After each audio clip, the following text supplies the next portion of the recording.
कि इंसाफ की सगाई में भाई पॉलिटिकली पुलिस मशीनरी का इस्तेमाल विरोधकों की खच्चीकरण करने के वास्ते अधिकारियों को इस्तेमाल में लाके करना बुरी बात है। जिन अधिकारियों ने अपने कर्तव्य में कसूर किया उन पर कार्रवाई होना चाहिए। पुलिस कस्टडी में अमानुष ट्रीटमेंट नहीं होना चाहिए। और एक बात प्रेस कॉन्फ्रेंस खत्म, मेरी बात खत्म कर मैं कहना चाहता हूँ, देखिए बहुत सेंसिटिव मामला है।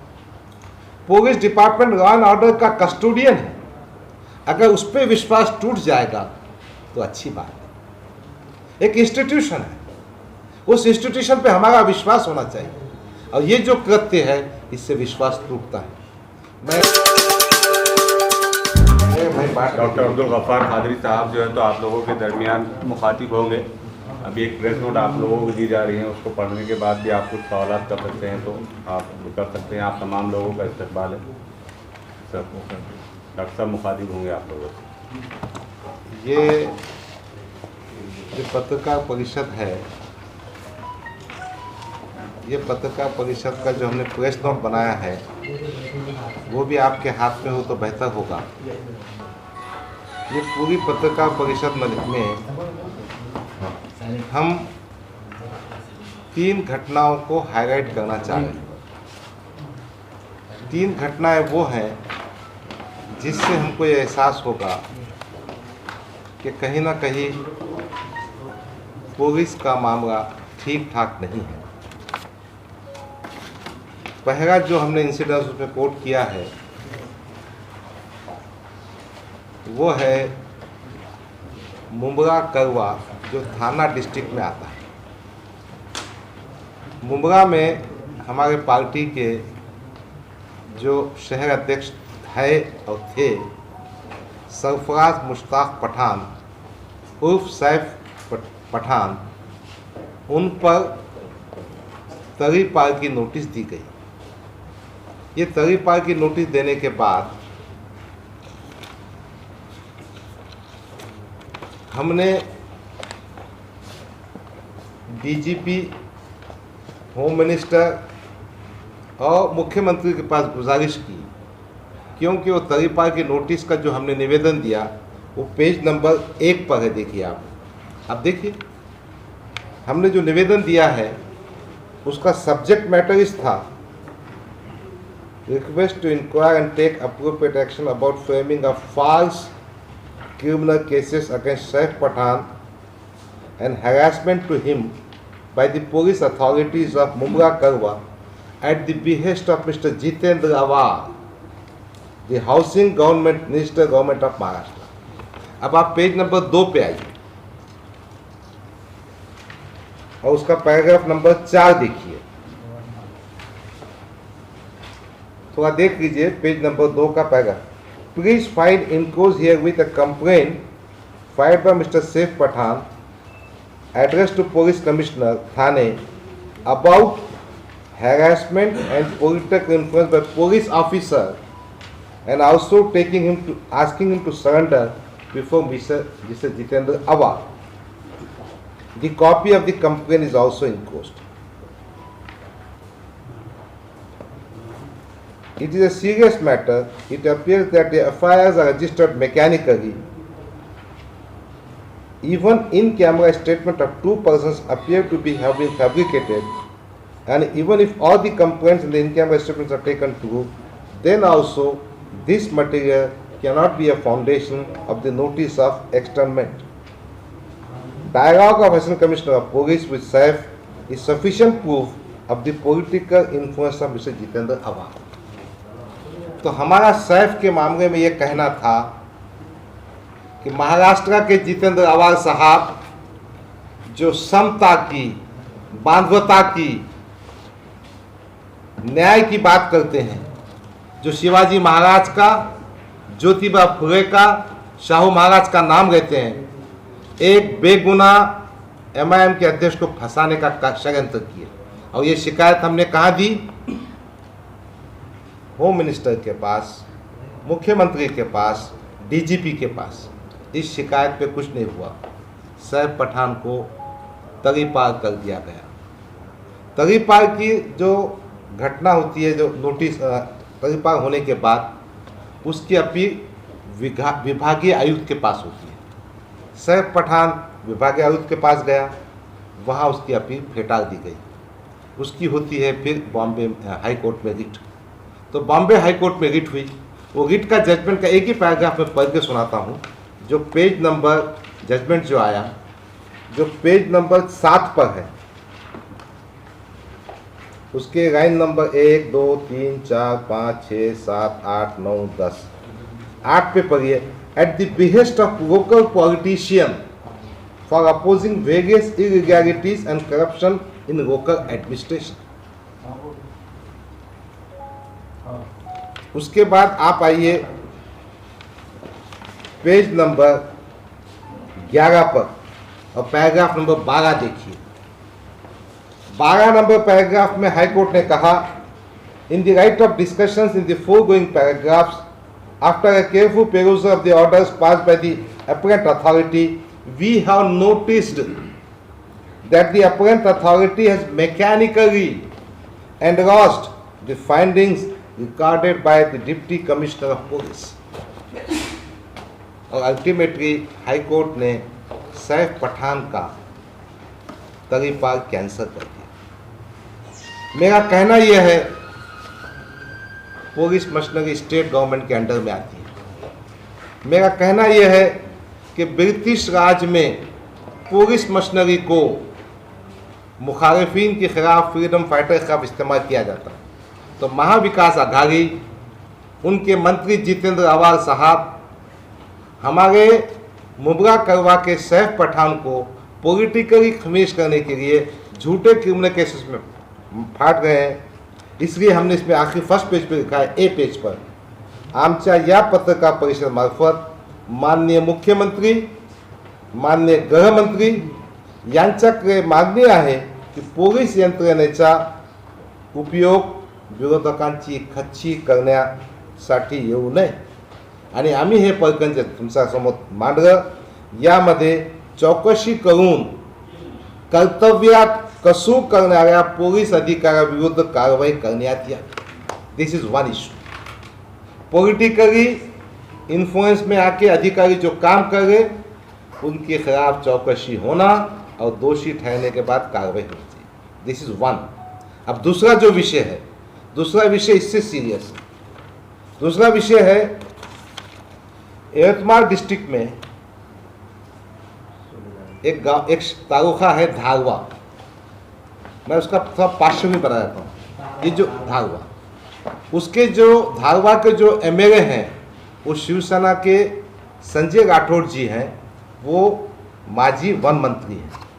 और वाशिम डिस्ट्रिक्ट की जो एमपी है वो है मोहतरमा भावना जी। धारवा पुलिस स्टेशन में 6 जुलाई को 5 बजे के आसपास 3-4 बच्चों को पकड़ के लाए।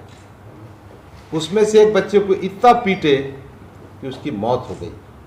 धारवा पुलिस स्टेशन से उसको हॉस्पिटल में लेके गए और हॉस्पिटल में उसकी डेथ डिक्लेयर हो गई। वो जो हॉस्पिटल में जो फोटोज थे, वो फोटोज की उसके हाथ में हथकड़ी थी। उसी दिन उस बच्चे के भाई ने, जो पुलिस कस्टडी में पुलिस के मारपीट से मर गया था, पुलिस स्टेशन में तकरार दी, कोई सुनवाई नहीं हुई। 13 तारीख को हमारे चांद भाई यहाँ बैठे हैं, ये यवतमाल के अध्यक्ष हैं, इन्होंने तकरार दी, गृह मंत्री को भेजा, मुख्यमंत्री को भेजा, डिस्ट्रिक्ट कलेक्टर के पास दी, कोई सुनवाई नहीं। 28 से 29 तारीख को हम पहुँचे थे और हमने वहाँ के एसपी से मुलाकात की। एसपी ने तो क्या जवाब देना, वो शराब पी के आया था, उसके छाती में दुख रहा था इसलिए मर गया। देश सुनती अखबार की खबर है ये। हमने एसपी से पूछा, आपने उस पुलिस कांस्टेबलों पे क्या कार्रवाई की जिनकी वजह से वो मर गया?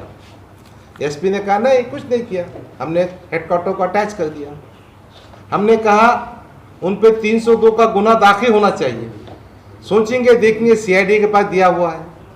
तो हमें ऐसा एहसास हुआ कि यवतमाल के एसपी माननीय दिलीप भुजबल साहब, जिन्होंने हमसे बात नहीं की, उनके एडिशनल एसपी ने बात की, कोई हमारी बात को खाते में नहीं डाले। हम पहुंचे उनके बड़े साहब के पास, यवतमाल से अमरावती। अमरावती में मीना साहब बोल के स्पेशल आईजीपी हैं जो अमरावती रेंज के होते हैं। मोहतरम कुछ काम से बाहर जा चुके थे, निवेदन दिए, फ़ोन पे बात हुई, हम इंसाफ करेंगे। हमसे ये भी कहा गया था कि शेख इरफान की जो कस्टडी और डेथ हुई उसकी चौकसी सीआईडी अमरावती रेंज के पास है। हम उनके ऑफिस गए, उस सीआईडी के तो एसपी साहब का मामला क्या कहूँ मैं आपसे। उन्होंने कहा गिरने से सर को मार रखने से उसकी मौत वाक़ई हो गई। हम तमाम बातों से नाउम्मीद होकर हमने याचिका दाखिल की Bombay high court Nagpur bench में, और याचिका दाखिल करने में भी काफ़ी रुकावटें आई। किसी की हिम्मत नहीं हो गई है, कोई बोलता हमने हुकूमत के ख़िलाफ़ क्या करेंगे। तो याचिका हमने दाखिल की तकरीबन 28 अगस्त को, और उसकी सुनवाई और नोटिस का मामला 17 जुलाई को हुआ। अब देखिए क्या होता है। 20 जुलाई को 21 जुलाई को वो जो 4 पुलिस वाले पीएसआई उनको निलंबित किया जाता है।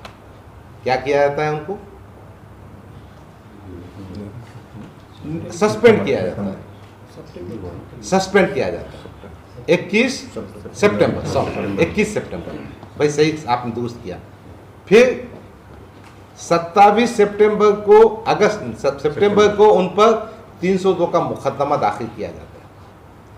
यानी घटना होने के 2 महीने 20 दिन के बाद और हमारी याचिका जाने के बाद, वो याचिका की कॉपी पुलिस अथॉरिटीज़ के हाथ में आने के बाद ये कार्रवाई होती है। पुलिस कस्टडी में डेथ होने की भी हकीकत कोई नहीं है, जान की कोई कीमत नहीं।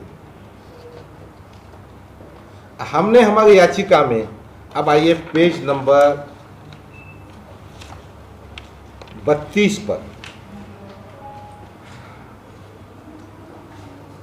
क्या होता है, जिस पुलिस स्टेशन में जिसकी मौत हुई ना, हत्या हुई ना, वहाँ पे सीसीटीवी फुटेज नहीं था। कहते पुलिस स्टेशन में सीसीटीवी फुटेज नहीं था, स्टेशन डायरी नहीं, कुछ रिकॉर्ड नहीं, और वहाँ का डीवाईएसपी भी जिम्मेदार है, एसपी भी जिम्मेदार है।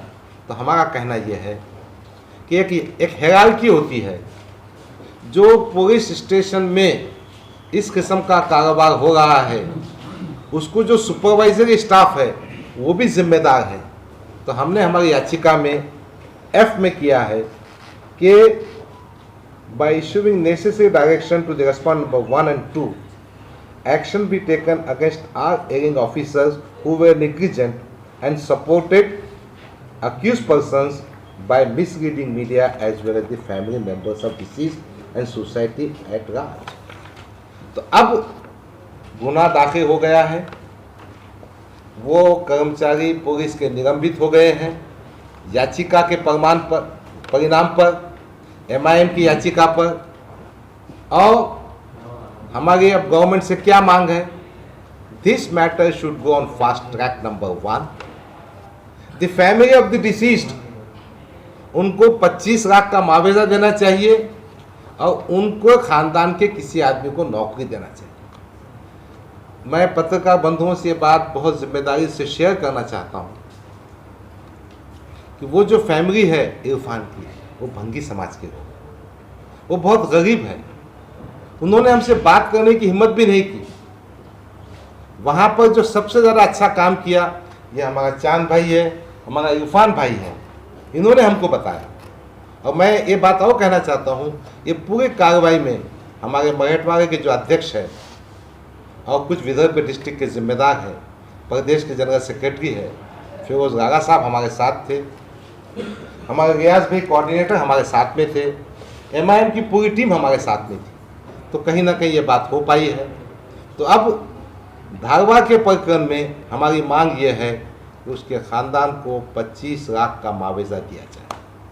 तीसरा मैटर अपने पड़ोस का है, जलगांव का है। वहाँ के हमारे एडवोकेट इमरान साहब आए।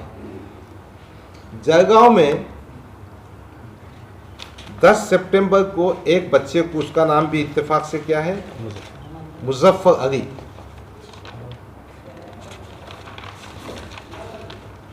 शेख मुजफ्फर अली, उसको अरेस्ट किया। ठीक है, 307 के ऑफेंस में अरेस्ट किए। बात वो क्या है, बोधवर तालुका है, पुलिस स्टेशन है। पुलिस को अरेस्ट करने के बाद मजिस्ट्रेट के पास पेश किए। मजिस्ट्रेट ने PCR दिया। मगर 11 तारीख की शाम में वो बच्चे को सिविल हॉस्पिटल जलगांव में शरीक किए। शरीक करने के बाद उसके पिताजी वहाँ गए, तो पिताजी से जो बच्चे ने बात किया, मैं आपको पेज नंबर 38 देखिए, और जो बोर्ड लिखा हुआ है ना, पैराग्राफ नंबर 2, हॉस्पिटल में उसके पिताजी को उसने क्या किया। आरोपी ने वडिलांनी संबंधित अधिकाऱ्यांची योग्य ती परवानगी घेत मुलगा मुझफ्फर याला भेटण्यास गेला, व त्याच विचारपूस केला असताना मुझफ्फर यांनी सांगितले, अब्बा मुझे बहुत तकलीफ हो रही है। रात को मुझे पुलिस निरीक्षक गायकवाड़ साहब के साथ मिलकर 4 पुलिस वालों ने पुलिस स्टेशन में नंगा करके मेरे पेशाब की जगह और लैट्रिन की जगह पर पेट्रोल के इंजेक्शन भर के लगाए हैं। मुझे लगता है मैं जिंदा नहीं मरूंगा। ये अक्यूज का स्टेटमेंट है। और बच्चा तकलीफ में था। जब ये खबर उनके घर पहुंची तो उसके जो दादा थे, वो दादा का शेख अयाज का हार्ट अटैक से मौत हो गई।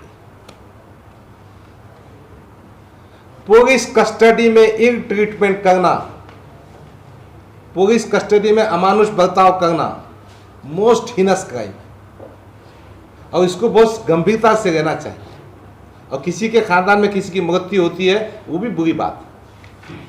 ये सब बातों का निवेदन लेकर हमारे नॉर्थ महाराष्ट्र के जो अध्यक्ष हैं एडवोकेट इमरान साहब के साथ में खालिद परवेज साहब ने 21 सितंबर को एसपी को निवेदन दिया, मगर एसपी भी कोई फर्क नहीं पड़ता।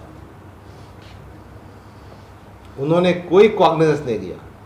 फिर इमरान साहब ने कोर्ट में दरख्वास्त दी कि उसको प्राइवेट में इलाज कराने का बंदोबस्त किया जाए, तो बहरहाल वो कार्रवाई चल रही है। हमारी इस प्रेस कॉन्फ्रेंस के माध्यम से ये कहना है इस मामले में कि शेख खालिद परवेज जो हमारे उत्तर महाराष्ट्र के MIM के अध्यक्ष है, यांनी दिनांक 21/9/2021 रोजी जे निवेदन दिला त्याप्रमाणे कारवाई करण्यात यावी, नहीं तो हम फिर हाईकोर्ट जाकर याचिका करने को मजबूर हो जाए। तो मेरा कहना यह है कि जहाँ जहाँ नाइंसाफ़ी होती है वो नाइंसाफ़ी हटना चाहिए। अब मैं इसको पिछले बैकग्राउंड पे आता हूँ। मैंने फर्स्ट पेज पे 2-3 सेंटेंस लिखा। मैंने क्या लिखा? Justice of various types are embodied in the preamble of constitution. Bharat के संविधान पे लिखा हुआ है सोशल, पॉलिटिकल, इकोनॉमिक जस्टिस। दूसरा मैंने लिखा, अगर कोई इंसाफ देने में देर होती है तो इंसाफ नहीं दिए जैसा है। Justice delayed, justice denied. Justice is not only to be given but it appears to be having given. देखिए आज ये इंसाफ दे रहे हैं। और मुझे आपके सामने कहते हुए कोई आपकी चापलूसी नहीं कर रहा हूँ, मैं आपकी तारीफ नहीं कर रहा हूँ, मैं हकीकत बयान कर रहा हूँ। ये पत्रकारिता के पेशे में जो भी आदमी है, 2 पैसे कमाता हूँगा, घर भरता हूँगा, परेशान रहता हूँ, कहीं ना कहीं पत्रकारिता लोग जस्टिस दिलाने का काम करते हैं। हमने पत्रकारों को, इसीलिए मैंने ये पहले जो कोट किया इंग्लिश में, ये सब आपके वास्ते है, आप ही लोग करते हैं।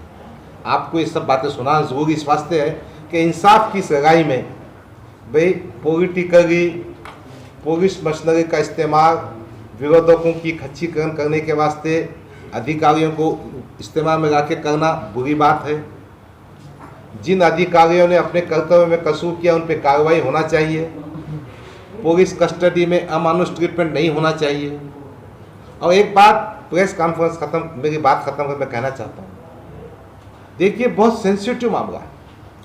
Police department law and order का कस्टोडियन है। अगर उस पर विश्वास टूट जाएगा तो अच्छी बात है। एक इंस्टीट्यूशन है, उस इंस्टीट्यूशन पे हमारा विश्वास होना चाहिए, और ये जो कृत्य है इससे विश्वास टूटता है। मैं मेरी बात ख़त्म करने से पहले एक और बात आपको सुनाना चाहता हूँ। कहीं हमको अच्छा प्रतिसाद भी मिला। बीर में एक छोटी बच्ची मुसलमान समाज की 8 साल की, उस पर रेप हुआ था, बलात्कार हुआ था। वहाँ के एसपी ने हमारी बात नहीं सुनी। हम यहाँ के स्पेशल आईजीपी के पास गए थे। उसी तरह से बीर की एक घटना थी सिरसागा की, एक बच्ची किडनैप हो गई थी, उसके वास्ते हम गए थे। यहाँ के स्पेशल आईजीपी परसाना साहब ने उसी वक्त हमारे सामने एक्शन किया। वो जो आईओ था उसको सस्पेंड किया, जो कुछ भी किया, हमको इंसाफ दिया। तो पुलिस महकमे में कुछ ऐसे ऑफिसर्स भी हैं जो इंसाफ देने का काम करते हैं। मैं उन ऑफिसर्स की भी प्रशंसा करता हूँ, और कहीं ना कहीं हमारी महाविकास अघाड़ी हुकूमत को, हमारे होम मिनिस्टर को, डायरेक्टर जनरल ऑफ पुलिस को, सबको सतर्क होना चाहिए कि इस किस्म के वाक़यात ना हो। विशेषतः अल्पसंख्यक समाज में ये भूमिका है कि पुलिस हमारे खिलाफ काम करती है, हम पे जुल्म करती है, हम पे अन्याय करती है। इसलिए 3 विषय जो हमने आपके सामने रखे हैं, इसको आप अपने तरीके से हाईलाइट कीजिए, बताइए। और हर वक्त अगर इंसाफ के लिए हमको हाईकोर्ट का दरवाज़ा खटखटाना पड़ता है तो पुलिस यंत्रणा क्या काम की, और जस्टिस नहीं दे तो क्या फ़ायदे का। यही बातें आपसे शेयर करना था। मैं प्रदेश अध्यक्ष बनने के बाद जहाँ जहाँ मसले आते हैं वहाँ जाऊँगा।